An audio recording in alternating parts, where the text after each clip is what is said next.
Hi art friends, welcome to another episode of the Studio Stash Dive.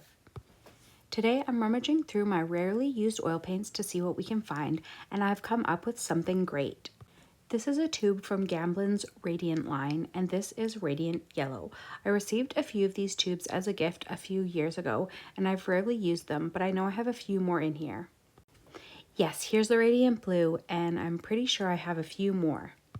One of my favorite colors is turquoise, and here we go, Radiant Turquoise. This is going to be fun.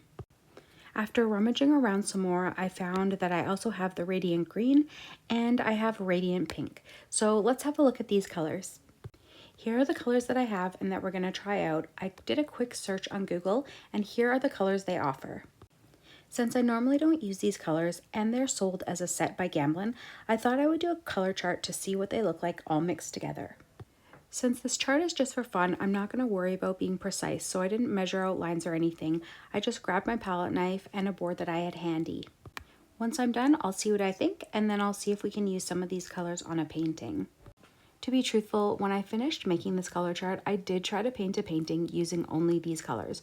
Unfortunately, I think I chose the wrong subject, which was a landscape, and I didn't have any darks, so it was all kind of muted and strange. But I do think that there are some beautiful colors here and some really great neutrals. So I am going to use one of these colors on one of the paintings that I have on the go. I have this bowl of citrus sitting in front of a window, and it needs some light, so I'm going to use the Radiant Yellow in order to warm this light up. I really like this soft, subtle, warm yellow, so it should look really nice in the background of the oranges.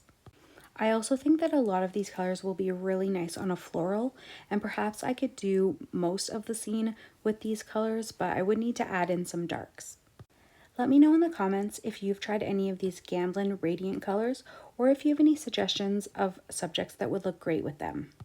By the way, if you watched my video on how I name my paintings, you'll be pleased to know that this one is already named. I have a friend that's great at naming paintings, and when she saw me post on Instagram, she immediately texted me to say this will be called Citrus and Sunshine.